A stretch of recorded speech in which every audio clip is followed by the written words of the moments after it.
الحمد لله نحمده ونستعينه ونستغفره ونؤمن به ونتوكل عليه ونعوذ بالله من شرور أنفسنا ومن سيئات أعمالنا من يهده الله فلا مضل له ومن يضلله فلا هادي له ونشهد أن لا إله إلا الله وحده لا شريك له أما بعد فقال الله تبارك وتعالى في كلامه المجيد والفرقان الحميد فلما بلغ معه السعي قال يا بني إني أرى في المنام أني أذبحك فانظر ماذا ترى قال يا أبت افعل ما تؤمر ستجدني إن شاء الله من الصابرين فلما أسلما وتله للجبين وناديناه أن يا إبراهيم قد صدقت الرؤيا إنا كذلك نجزي المحسنين وقال النبي صلى الله عليه وسلم لا يؤمن أحدكم حتى أكون أحب إليه من والده وولده والناس أجمعين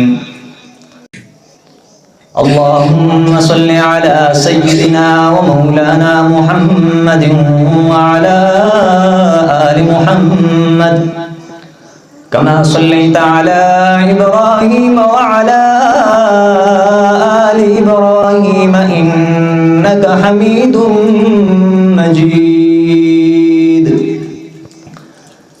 اللهم بارك على محمد وعلى آل محمد كما باركت على إبراهيم وعلى آل إبراهيم إنك حميد مجيد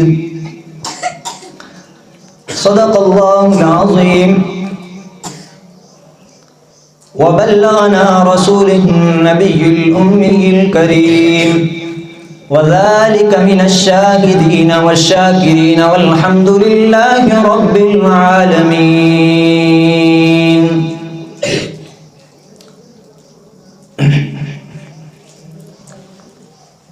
میرے محترم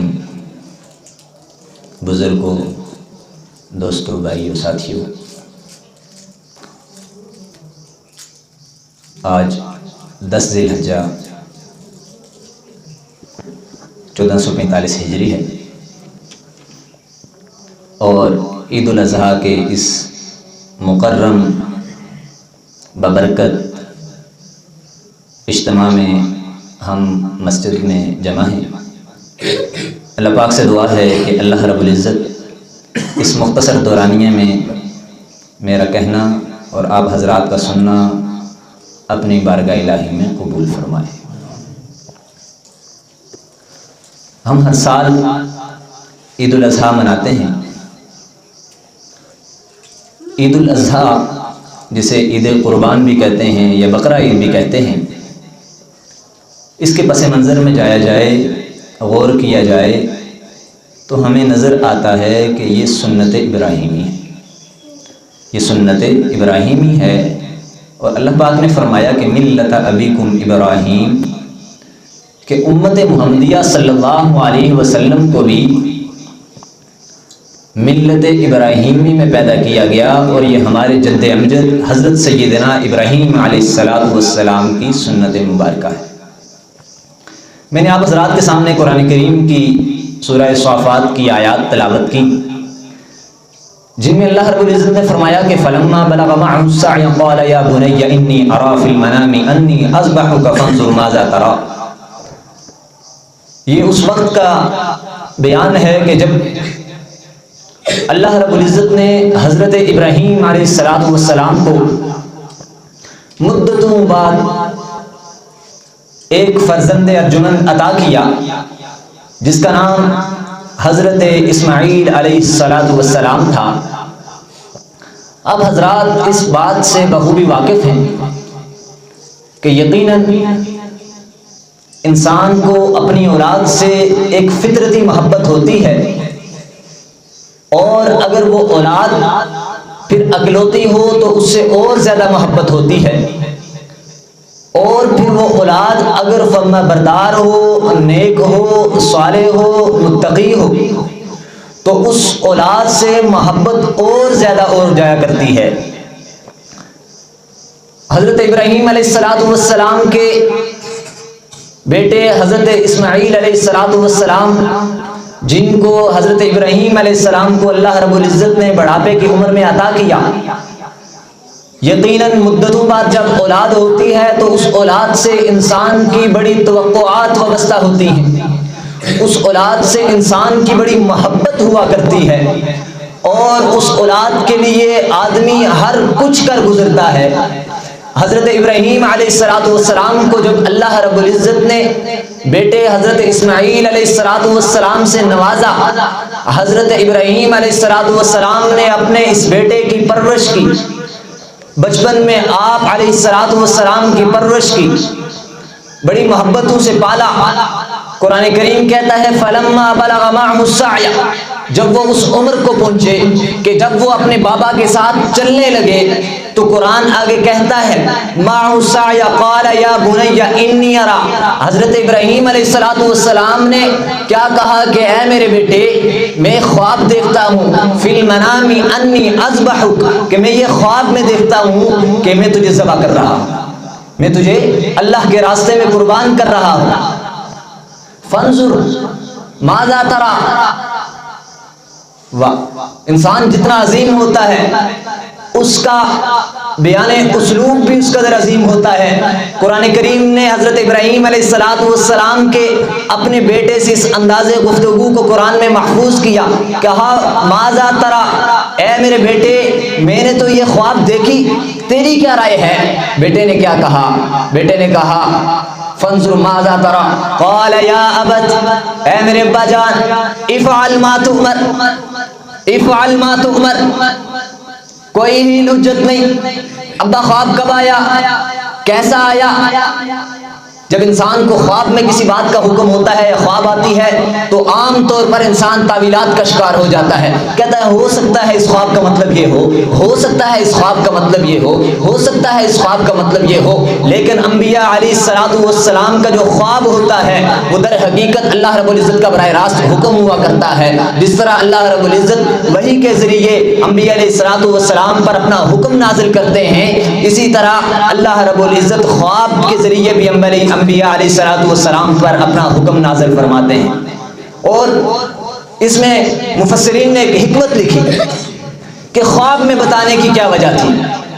خواب میں اللہ رب العزت نے بتا کے پورے منظر کو دکھا دیا کہ آپ حضرت اسماعیل علیہ السلام کو لٹا کر ذبح کر رہے ہیں، اس انداز میں آپ نے ذبح کرنا ہے۔ اس سے حضرت ابراہیم علیہ السلام بھی مطمئن ہو گئے، حضرت اسماعیل علیہ السلام بھی تیار ہو گئے۔ کہا یا ابت افعل ما تؤمر، اے میرے ابا جی آپ کو جس چیز کا حکم ہوا آپ وہ کر گزریے، ستجدنی انشاء اللہ من الصابرین، اے میرے ابا جی اگر اللہ رب العزت نے چاہا تو آپ عنقریب مجھے صبر کرنے والوں میں پائیں گے۔ ابا نے کیا کہا کہ بیٹا تیری رائے کیا ہے؟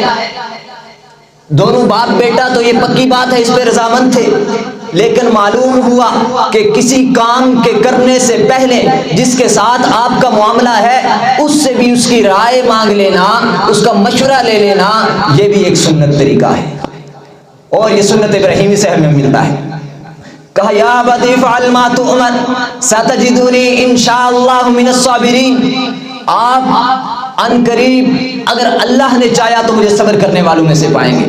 حضرت اسماعیل علیہ السلام نے یہ نہیں کہا کہ ابا آپ میری گردن کاٹیے، میں بڑی ہمت والا ہوں، میں بڑے استقلال والا ہوں، میں بڑی جرت والا ہوں، اور کسی ایسی بات کا حضرت اسماعیل علیہ السلام نے اظہار نہیں کیا، بلکہ کہا کہ میں اپنا معاملہ اللہ پہ چھوڑتا ہوں، انشاءاللہ اگر اللہ نے چاہا تو میں صبر کرنے والوں میں ہوں گا، اس میں میرے اپنا کوئی کمال نہیں۔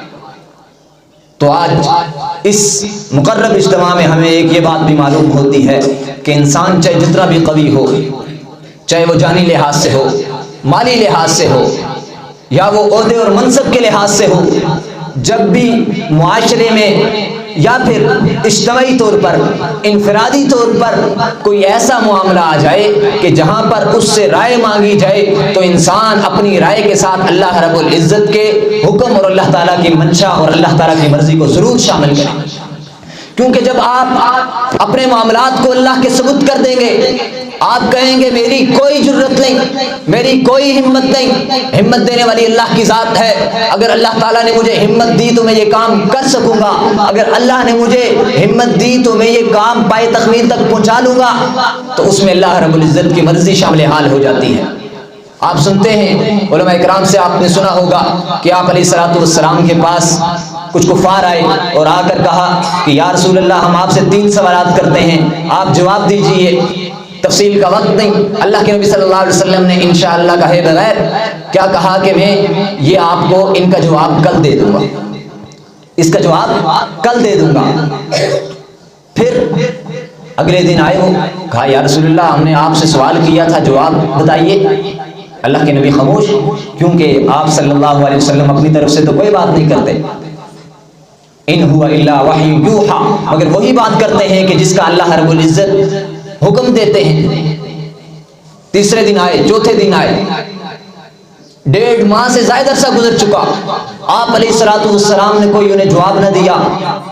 وہ لوگ بھی کہنے لگے کہ نعوذ باللہ نعوذ باللہ، ان محمد قد ودع ربہ، کہ محمد کے رب نے اس کو چھوڑ دیا، محمد کے رب نے اس کو چھوڑ دیا۔ آپ صلی اللہ علیہ وسلم پریشان کہ کیا وجہ ہے۔ 1.5 ماہ سے 50 دن سے زائد عرصہ گزرنے کے بعد جبرائیل امین آپ علیہ السلام کے پاس آئے اور آ کے کہا اے نبی جی کبھی بھی یہ بات نہ کہیں کہ میں یہ کل یہ کام کروں گا، بلکہ کیا کہیں جو بھی کام آپ نے کرنا ہو تو اس کے ساتھ انشاءاللہ ضرور کہیں، انشاءاللہ ضرور کہیں، کیونکہ جب انشاءاللہ آپ کہہ لیتے ہیں اللہ کی مرضی آپ کے کام میں شامل حال ہو جاتی ہے تو یقیناً اللہ کی مدد اور نصرت اترتی ہے، اللہ کی مدد اور نصرت اترتی ہے۔ لیکن جب انسان یہ کہے کہ میرا کمال، میں بڑا، تو اس سے سب سے بڑی بیماری اس کے اندر کیا پیدا ہوتی ہے، وہ تکبر پیدا ہوتا ہے۔ اور تکبر کیا ہے کہ جس کی وجہ سے اللہ رب العزت نے شیطان کو دھتکار کے جنت سے نکال دیا۔ تو بات کر رہا تھا کہ حضرت اسماعیل علیہ السلام نے کہا یا ابت افعل ما تؤمر ستجدنی انشاء اللہ من الصابرین، اے میرے ابا آپ کو جس چیز کا حکم ہوا ہے آپ کر گزریے، اگر اللہ رب العزت نے چاہا تو میں صبر کرنے والوں میں ہوں گا۔ فلما اسلما وتلہ للجبین، جب دونوں اس پر رضامند ہو گئے تو حضرت اسماعیل علیہ السلام کو حضرت ابراہیم علیہ السلام ایک دور جگہ پر لے گئے اور آپ کو لٹایا، اور حضرت تھانوی رحمۃ اللہ تعالیٰ علیہ آیت کا ترجمہ فرماتے ہیں کہ تلہ للجبین، آپ کو کروٹ کے بل لٹایا، کیونکہ جبین عربی میں یہ جو جبہۃ پیشانی کے دونوں اطراف ہیں اس کو کہا جاتا ہے۔ آپ کو کروٹ کے بل لٹایا، قربان کرنے والا بھی عظیم، قربان ہونے والا بھی عظیم، قربان ہونے والا بھی نبی، اللہ کا پیغمبر، اللہ کا محبوب، اور جو قربان ہونے والا ہے اس نے بھی کچھ عرصے بعد نبوت کا تاج اپنے سر پہ سجانا ہے۔ جب اس پر رضامند ہو گئے، حضرت ابراہیم علیہ السلام نے حضرت اسماعیل علیہ السلام کو لٹایا اور چھری چلانا شروع کی۔ اللہ رب العزت کی طرف سے ایک مفسرین لکھتے ہیں کہ ایک پیتل کا ٹکڑا درمیان میں حائل ہو گیا، اور بڑے زوردار انداز میں حضرت ابراہیم علیہ السلام چلا رہے ہیں، چھری کو چلا رہے ہیں، لیکن چھری نہیں چل رہی، گردن نہیں کٹ رہی. کیا وجہ؟ پھر حضرت اسماعیل علیہ السلام نے کہا کہ ابا جان آپ ایسا کریں کہ آپ آنکھوں پر پٹی باندھ لیں، یہ نہ کہ آپ کی محبت پدری اللہ کے حکم پر غالب آ جائے اور اللہ کا حکم پورا نہ ہو سکے. حضرت ابراہیم علیہ السلام نے پھر چھری چلائی. وَنَادَيْنَاهُ أَن يَا إِبْرَاهِيمُ، اللہ تعالیٰ کی طرف سے حکم آ گیا، اے ابراہیم قد صدقت الرؤیا، آپ نے اپنے خواب کو سچ کر دکھایا، آپ نے اپنے خواب کو سچ کر دکھایا. اتنے میں اللہ رب العزت نے ایک مینڈا بھیجا اور دیکھا وہ مینڈا قربان ہوا اور حضرت اسماعیل علیہ السلام ایک کنارے کھڑے مسکرا رہے ہیں. اللہ رب العزت کا مقصد حضرت اسماعیل علیہ السلام کو ذبح کروانا نہیں تھا. اللہ رب العزت کا مقصد آنے والی پوری امت کو یہ پیغام دینا تھا، آج تک بلکہ قیامت تک آنے والے انسانوں کو یہ پیغام دینا تھا کہ انسان کا مال، انسان کی جان، اس کا عہدہ، اس کا منصب، یہ تو بڑی چھوٹی چیزیں ہیں، یہ انسان کسی نہ کسی درجے میں قربان کر سکتا ہے، لیکن اپنے ہاتھ سے اپنی اولاد کو کاٹنا بڑا مشکل ہے.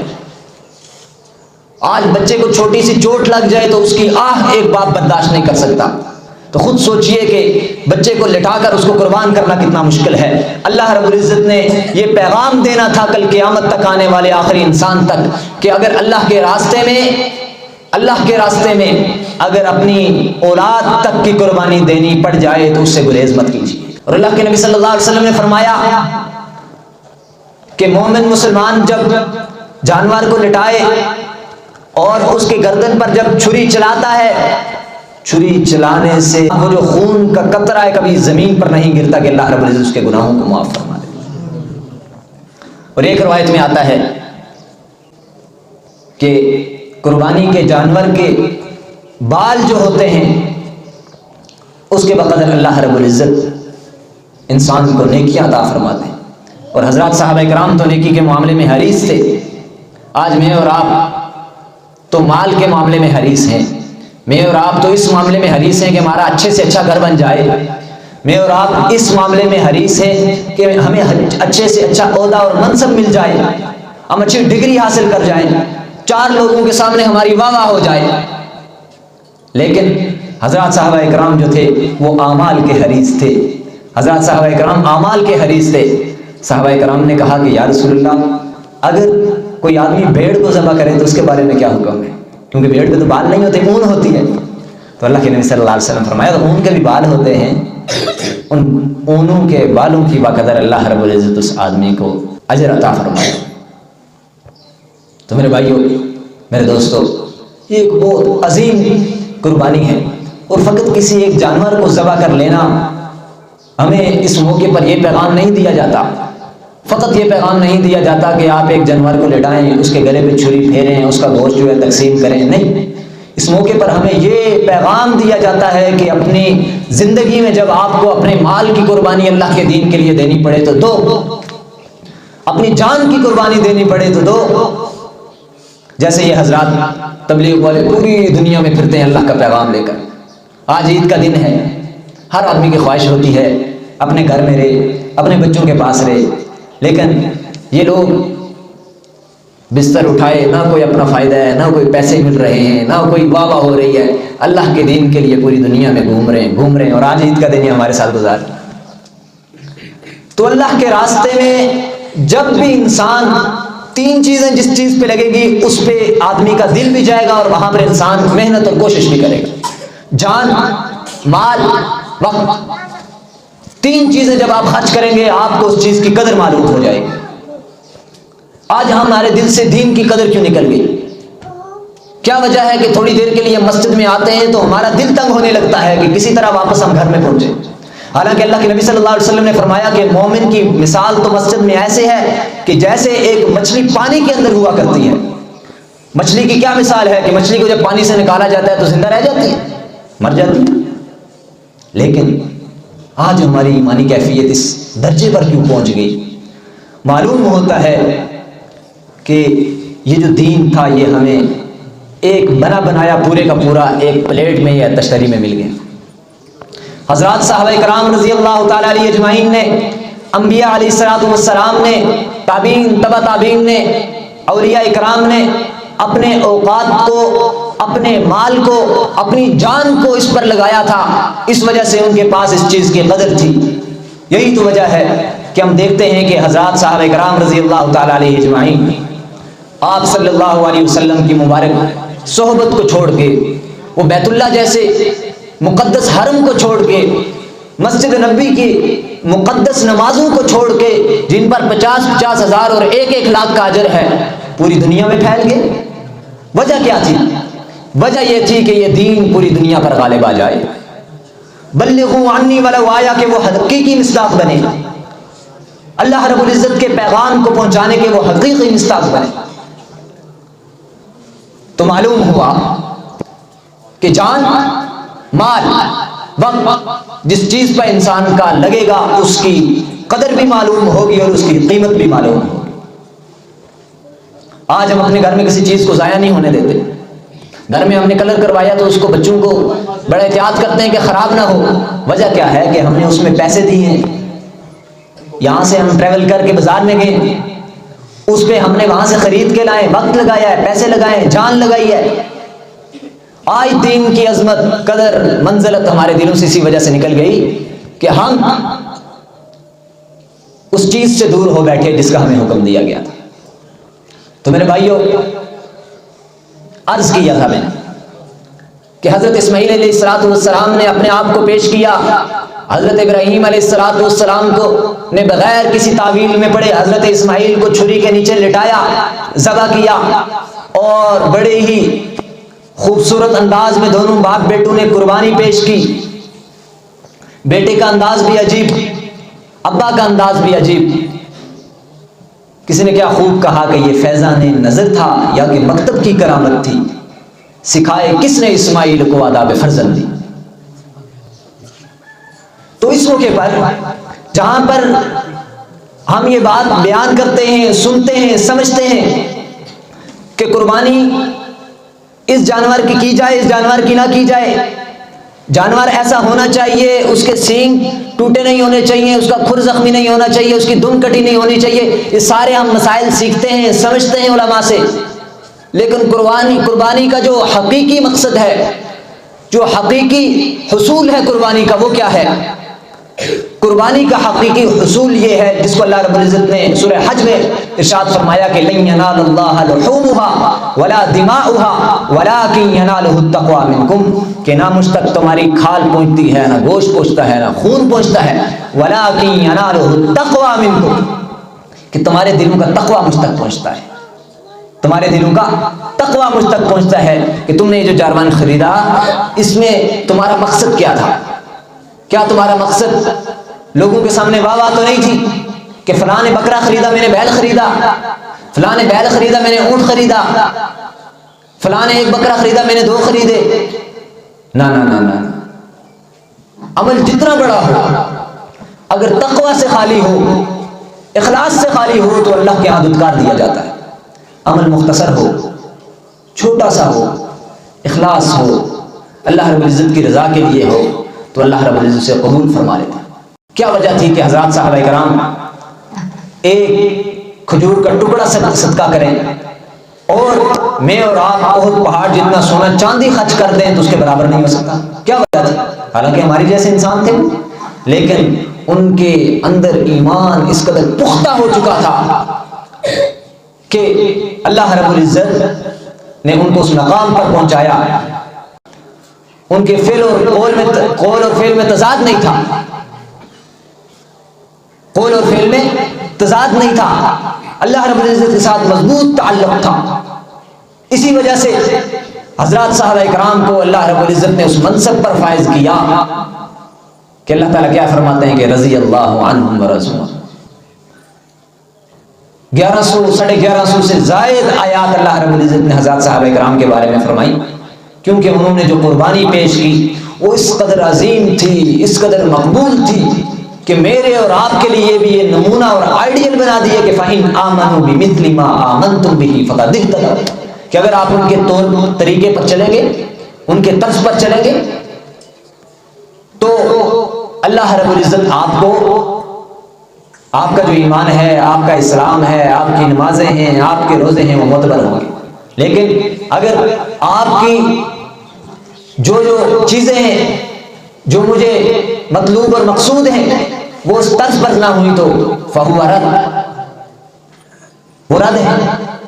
تو اس لیے میرے بھائیوں، ہم جو یہاں پر ہر اس اجتماع میں جمع ہوتے ہیں، ہمیں یہاں سے ایک یہ پیغام لے کر جانا چاہیے کہ اللہ رب العزت نے ہمیں جس مقصد کے لیے دنیا میں پیدا کیا وہ اپنی عبادت ہے، اور انہی عبادات میں سے ایک عبادت یہ ہے کہ جس کو آج کچھ حضرات دنیا کے کئی حصوں میں ادا کر چکے اور اس نے ادا کرنا ہے۔ تو لہٰذا کہ جب بھی کسی کام کی ابتدا، درمیان میں، آخر میں استغفار کر لیا جائے تو اللہ تعالیٰ اس کو قبول فرما لیتے ہیں۔ چونکہ انسان کمزور ہے، 100 باتیں ذہن میں آتی ہیں، قربانی کا جانور خریدتے ہوئے، قربانی کرتے ہوئے دکھلاوا بھی آ جاتا ہے، کیونکہ میں اور آپ کمزور ہیں۔ تو اس کا بہترین طریقہ یہ ہے کہ جب قربانی آپ کر رہے ہیں اس سے پہلے بھی استغفار کریں، ڈرتے ڈرتے اللہ رب العزت سے۔ آپ جانور کے گلے پہ چھری چلائیں کہ اللہ اس کو تو قبول کر لے، تو تیری مرضی، ہم نے تو اپنی طرف سے پیش کر دیا۔ درمیان میں کام کرتے ہوئے، ذبح کرتے ہوئے بھی استغفار کیجیے، آخر میں بھی استغفار کریں تو انشاءاللہ اللہ رب العزت اس کو قبول فرمائیں گے۔ اللہ تعالیٰ ہم سب کا کہنا سننا قبول فرمائے۔ حمید لن ينال الله لحومها ولا دماؤها ولكن يناله التقوى منكم كذلك سخرها لكم لتكبروا الله على ما هداكم وبشر المحسنين إن الله يدافع عن الذين آمنوا إن الله لا يحب كل خوان كفور الله أكبر الله أكبر لا إله إلا الله والله أكبر الله أكبر ولله الحمد قال الله تبارك وتعالى إنا أعطيناك الكوثر فصل لربك وانحر إن شانئك هو الأبتر سبحان ربك رب العزة عما يصفون وسلام على المرسلين والحمد لله رب العالمين۔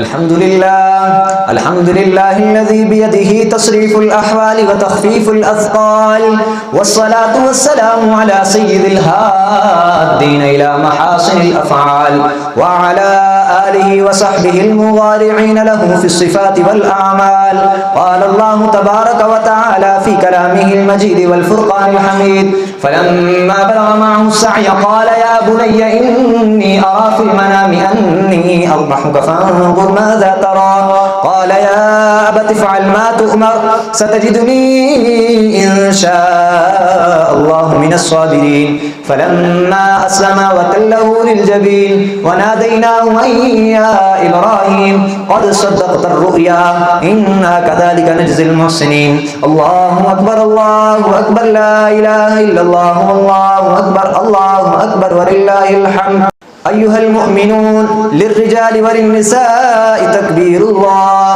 وتكبير التشريك الله أكبر لا إله إلا الله الله أكبر ولله الحمد إن الله وملائكته يصلون على النبي يا أيها الذين آمنوا صلوا عليه وسلموا تسليما قال الله تبارك وتعالى في كلامه المجيد والفرقان الحميد إنا أعطيناك الكوثر فصل لربك وانحر إن شانئك هو الأبتر اللهم صل على محمد وعلى آل محمد كما صليت على إبراهيم وعلى آل إبراهيم إنك حميد مجيد اللهم بارك على محمد وعلى آل محمد كما باركت على إبراهيم وعلى آل إبراهيم إنك حميد مجيد ربنا تقبل منا إنك أنت السميع العليم وتب علينا إنك أنت التواب الرحيم الرحمن الرحيم مالك يوم الدين إياك نعبد وإياك نستعين اهدنا الصراط المستقيم صراط الذين أنعمت عليهم غير المغضوب عليهم ولا الضالين بسم الله الرحمن الرحيم قل هو الله أحد الله الصمد لم يلد ولم يولد ولم يكن له كفوا أحد. يا الله يا رحمن يا رحيم يا حنان يا منان يا حي يا قيوم يا حي يا قيوم يا أول الأولين يا آخر الآخرين يا ذا الجلال والإكرام يا ذا القوة المتين يا أرحم المساكين. اللهم صل على سيدنا مولانا محمد وعلى آل سيدنا ومولانا محمد وبارك وسلم. يا الله يا رحمن يا رحيم يا الله يا رحمن يا رحيم. ربنا آتنا في الدنيا حسنة وفي الآخرة حسنة وقنا عذاب النار وقنا عذاب النار. اللهم إنك عفو تحب العفو فاعف عني. رب اغفر وارحم رب اغفر وارحم رب اغفر وارحم وأنت خير الراحمين. اللهم اغفر لنا قبل الموت وارحمنا عند الموت ولا تعذبنا بعد الموت ولا تحاسبنا يوم القيامة إنك أنت السميع العليم. یا ہمارے کریم اللہ یا رحیم اللہ یا مالک الملک اللہ، یا اللہ ہم سب کے گناہوں کو معاف فرما دے، یا اللہ ہم سب کی خطاؤں کو معاف فرما دے، یا اللہ ہم سب کی پریشانیوں کو دور فرما دے. یا اللہ ہم آپ کے گناہ گار بندے، یا اللہ ہم آپ کے خطا کار بندے آج اس اجتماع میں آپ کے در پر حاضر ہیں. یا اللہ ہم سب کے حال پر رحم فرما دے، یا اللہ ہم سب کے حال پر کرم فرما دے. یا اللہ ظاہری باطنی گناہوں کو معاف فرما دے. یا اللہ ہمیں توبۃ نصوحہ کرنے کی توفیق عطا فرما دے. اللہ پختہ توبہ کرنے کی توفیق عطا فرما دے. یا اللہ ہمیں اپنے برگزیدہ بندوں میں شامل فرما دے. یا اللہ ہمیں اپنے نیک بندوں میں شامل فرما دے. یا اللہ ہم سب کی حاضری کو قبول فرما دے. یا اللہ ہم سب کے کہنے میں، سننے میں، آنے میں، بیٹھنے میں جو کمی کوتاہی ہوئی اللہ سب کو معاف فرما دے. یا اللہ پوری امت کے حال پر رحم فرما دے. یا اللہ پوری امت کے حال پر رحم فرما دے. یا اللہ ہم سب کے حال پر رحم فرما دے. یا اللہ پوری امت مسلمہ کے حال پر رحم فرما دے. یا اللہ مسلمان جہاں کہیں مظلوم ہیں یا اللہ سب کی مدد اور نصرت فرما دے. یا اللہ غزہ کے مظلوم مسلمانوں کی مدد فرما دے. یا اللہ ان بچوں کی مدد فرما دے. یا اللہ ان بچوں کی مدد فرما دے. یا اللہ دن اور رات ان پر آگ برس رہی ہے، ایک تو دھوپ کی گرمی، اوپر سے بارود کی گرمی. یا اللہ ان کے حال پر رحم فرما دے. یا اللہ ان کے حال پر رحم فرما دے. یا اللہ ان کے حال پر رحم فرما دے. یا اللہ آپ کے محبوب کی امت نے آج ان کو اکیلا چھوڑ دیا. یا اللہ اپنے ہاں سے ان کی مدد اور نصرت فرما دے. یا اللہ ملائکہ کا نزول فرما دے. یا اللہ فلسطین کی مسلمانوں کی مدد فرما دے. یا اللہ مدد فرما دے. یا اللہ ان کا امتحان طویل ہوتا جا رہا ہے. یا اللہ آپ تو ان کی مدد اور نصرت فرما دے. یا اللہ ان کی مدد اور نصرت فرما دے. یا اللہ کفر کو تباہ اور برباد فرما دے. یا اللہ بالخصوص اسرائیل کو یا اللہ نیست و نابود فرما دے. یا اللہ دنیا میں ان کو عبرت کا نشان بنا دے. یا اللہ یہ آپ کے دشمن، آپ کے محبوب کے دشمن، آپ کے محبوب کی امت کے دشمن، مسلمانوں کے دشمن، اللہ دنیا میں ان کو عبرت ناک سزا عطا فرما دے. یا اللہ مسلمانوں کی مدد فرما دے. یا اللہ جہاں کہیں مسلمان مظلوم ہیں سب کی مدد فرما دے. یا اللہ کیا وجہ ہے آج ہم لاکھوں لوگ حج کرتے ہیں، ہزاروں لاکھوں لوگ یا اللہ کروڑوں لوگ قربانیاں دیتے ہیں، اس کے باوجود اللہ آپ کی مدد نہیں اتر رہی. ہم بہت نکمے ہیں یا اللہ، ہم بہت کمزور ہیں یا اللہ. یا اللہ ہمارا دین صرف زبان تک رہ گیا. یا اللہ عمل سے ہم خالی ہو گئے. یا اللہ ہماری اس خطا عظیم کو معاف فرما دے. یا اللہ ہم سب کو معاف فرما دے. یا اللہ ہم سب کو معاف فرما دے. یا اللہ ہم سب کو معاف فرما دے. یا اللہ ہمیں اپنے نیک و صالح بندوں میں شامل فرما دے. مسلمانوں میں غیرت اور حمیت نصیب فرما دے. مسلمان حکمرانوں کو غیرت اور حمیت نصیب فرما دے. یا اللہ دنیا میں جو مظلوم ہیں یا اللہ ان کے لیے بہتر اقدامات کرنے کی توفیق عطا فرما دے. یا اللہ ہم سب کے حال پر رحم فرما دے. جن مسلمانوں نے حج کیے یا اللہ سب کے حج کو قبول فرما لے. یا اللہ جنہوں نے قربانیاں دیں یا اللہ سب کی قربانیوں کو قبول فرما لے. یا اللہ سب ان کی قربانیوں کو قبول فرما دے. یا اللہ ہم سب کو حلال طیب پاکیزہ رزق کمانے کی اور کھانے کی توفیق عطا فرما دے. حرام سے اللہ ہم سب کی حفاظت فرما دے. یا اللہ جن لوگوں کے جو مصائب ہیں یا اللہ سب کے مصائب کو یا اللہ دور فرما دے. جنہوں کے پاس اپنا گھر نہیں ان کو اپنی چھت نصیب فرما دے. جن کے پاس سواری نہیں ان کو سواری نصیب فرما دے. یا اللہ جن کے گھروں میں یا اللہ کھانے کی تنگی ہے انہیں اپنی وافر مقدار سے حلال طیب رزق سے عطا فرما دے. یا اللہ ہم سب کے حال پر رحم فرما دے. جو ہمارے مسلمان بھائی بیمار ہیں یا اللہ سب کو صحت کاملہ عاجلہ عطا فرما دے.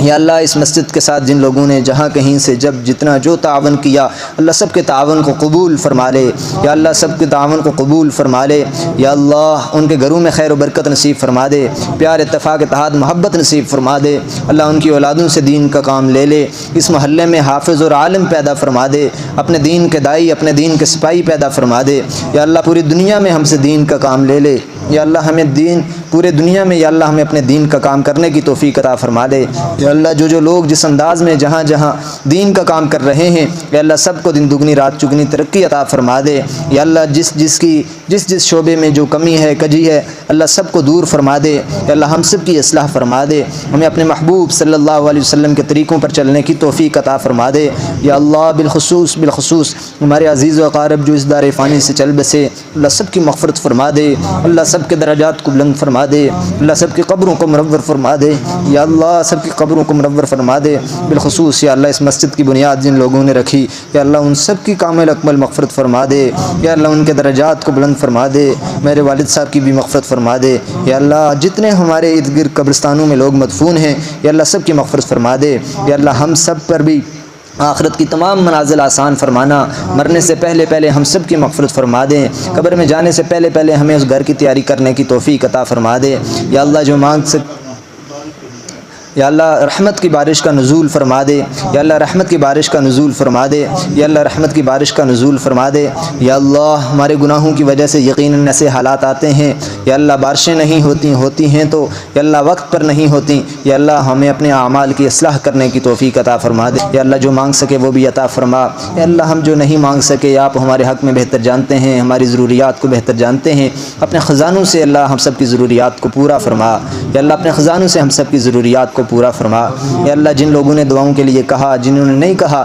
یا اللہ جو جن کی جہاں کی ضروریات ہیں یا اللہ سب کو اپنے غیب کے خزانوں سے پورا فرما دیں، جو لوگ یا اللہ بے گناہ جیلوں میں بند ہیں ان کے رہائی کے اسباب کا بندوبست فرما دے، یا اللہ اس ملک میں خلفائے راشدین کی یا اللہ نظام کا نفاذ فرما دے، یا اللہ اسلامی حکومت نصیب فرما دے، یا اللہ ہمیں اس طاغوتی دجالی نظام سے ہم سب کی حفاظت فرما دے، اللہ باصلاحیت نڈر نیک حکمران نصیب فرما دے، یا اللہ ہم سب کے حال پر رحم فرما دے، یا اللہ ہم سب کے دعاؤں کو قبول فرما لے، یا اللہ ہم سب کی دعاؤں کو قبول فرما لے، اللہم صلی علی محمد وعلی آل محمد کما صلیت علی ابراہیم وعلی آل ابراہیم انک حمید مجید، اللہم بارک علی محمد وعلی آل محمد کما بارکت علی ابراہیم وعلی آل ابراہیم انک حمید مجید، ربنا تقبل